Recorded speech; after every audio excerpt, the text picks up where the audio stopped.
Glen Suitor is joining us from over there on the left coast. Glen, you're hey, are you with us? I'm there here. We are. I'm here. How are you? Sleeping.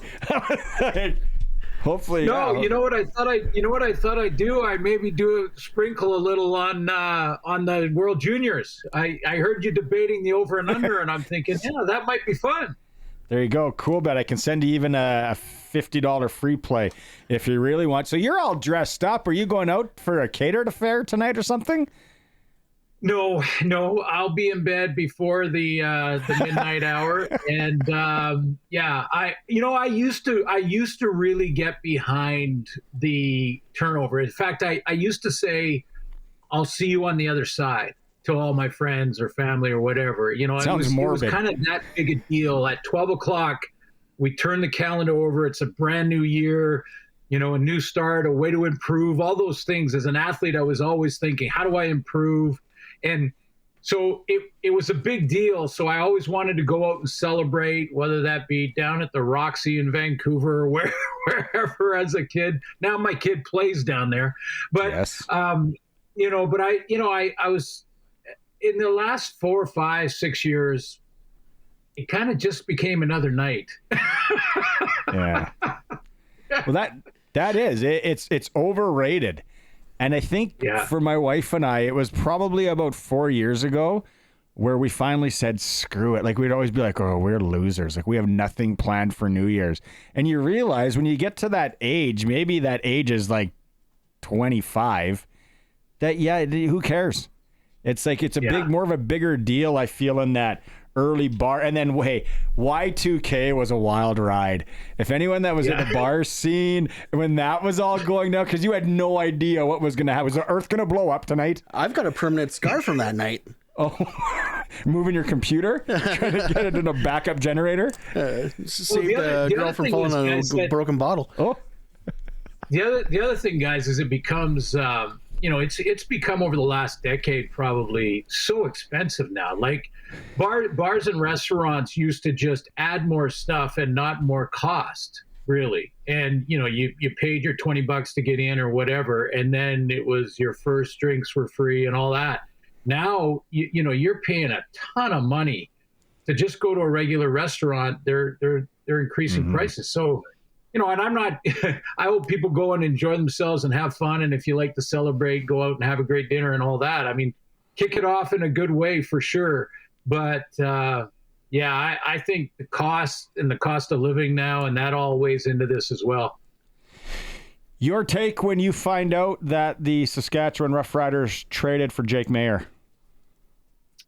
A great move. A great move to sort of solidify the spot now. So they know exactly what they have in Trevor and Jake. They know exactly what they're capable of. I look at Jake Maier and I know there's probably a lot of fans going, I'm not buying in because of the last couple of years, but I look at him and go back, and we, sometimes we get caught in the moment. I think of the start that Maier had. First of all, huge shoes to fill when you think about him playing behind Bo Levi Mitchell in Calgary, going in, and fans forget that Ryan Dinwiddie was in Calgary, and Ryan, who is a great evaluator of quarterbacks and understands what the league needs at that position to be successful. You can see that in his years in Toronto.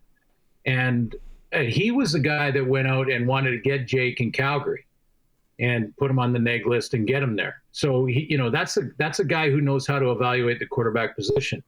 And Jake's start to his pro career, when he became a starter, his first 3 games, no one threw for more yards. I mean, he threw for over 300 yards in his first 3 starts. No one in the history of the league had ever done that.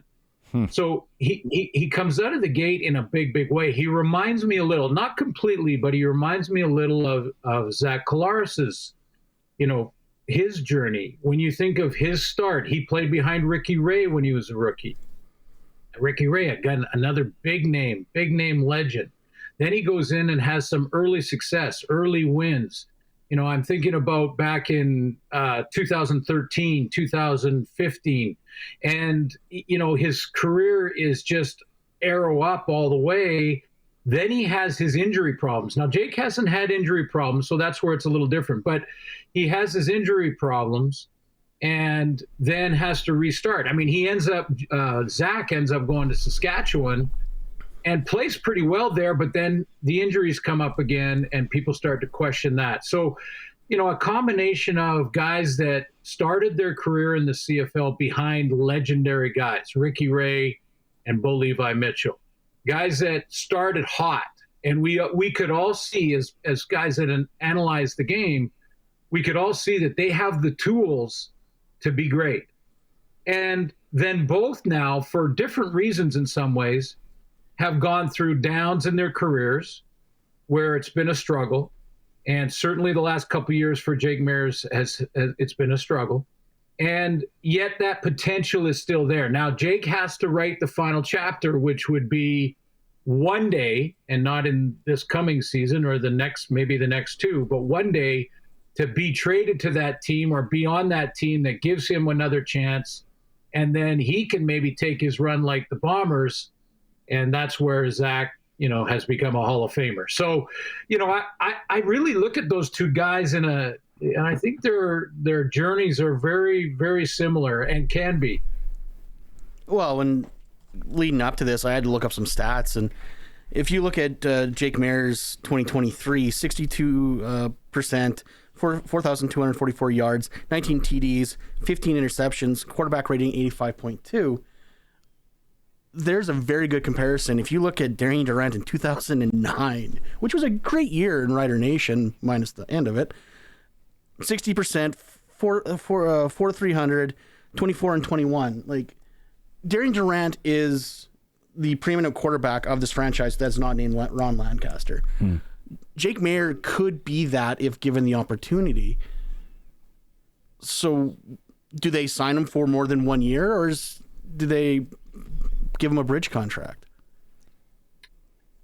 Yeah, that's a good question. I think for sure, you want him, this coming season is a big season for the Riders, and, it is for Trevor. I think, when you think about where he's at in his career, age-wise, things like that, I just think going into, before they get to free agency now, you're looking at a team that knows exactly what they got at the quarterback position, exactly what type of offense to build around that. And that means, which running back do you go after, or in free agency, or are you even looking for a running back? Are you looking for a way to improve your offensive line in free agency? And you can do that when you know who your quarterback is and who your offense is going to be. And certainly your coaching staff, which, and that all three of those boxes are checked by the Riders. So, I think that's most important. I look at Zach and I look at Jake, and in accomplishment, they're not the same. But Jake is yet to write that final chapter that Zach's writing right now. And I think they have similar skill sets. I really do. Both can be mobile in the pocket, not runners, but can buy time. And both are, cerebral. When you think of Jake, I always think of a guy who, in all the Zooms I've ever had with him, he is such a hard self-evaluator. I mean, he will look at ways to improve his game. And, I think going back 2 years, he probably didn't have the off season that he wanted, and he came and his body wasn't physically the way he wanted it to be, and then changed that drastically last year and looked better for it. So now he's in that sweet spot in his career, and who knows? Does he become the starter if Trevor moves on in a year or two? I don't know, but in the meantime, they've got two guys they can win with. Okay, we got to get Pat's hockey, but I want to get a couple more questions in. So that quick fire. It's super odd that we haven't got the schedule, and we talked about it earlier with the Rash as well and Justin Dunk, and it's like there's some sort of snag here. Do you have any inside baseball? Do you know anything why at all? Is it your employer? No, it wouldn't be my employer. It wouldn't be my employer, although we do have requests and, certain nights that we need, that's not a surprise. Like there's no new surprise coming from, like a Monday Night Football, for instance, or something like that. I mean, other than maybe a Thanksgiving where a Monday night is played, but that is pretty consistent. The only thing I can imagine, and I haven't heard from the league, I've reached out to them, when we were texting back and forth, Barney, I reached out to them. I haven't heard back yet because, let's put it this way, there's upheaval going on in the offices of the league office. I mean, who's going to be on staff? Who's the new commissioner going to be?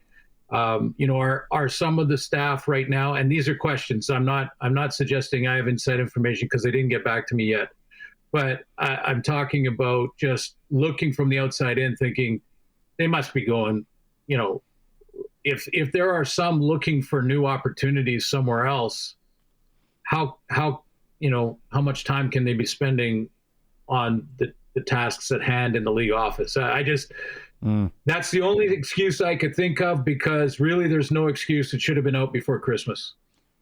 Do you got one more for him? Oh, no, sorry. I want to save our report card stuff for Thursday or Friday whenever we get up again. You wanted to mention something about stats, wasn't there, or some sort of?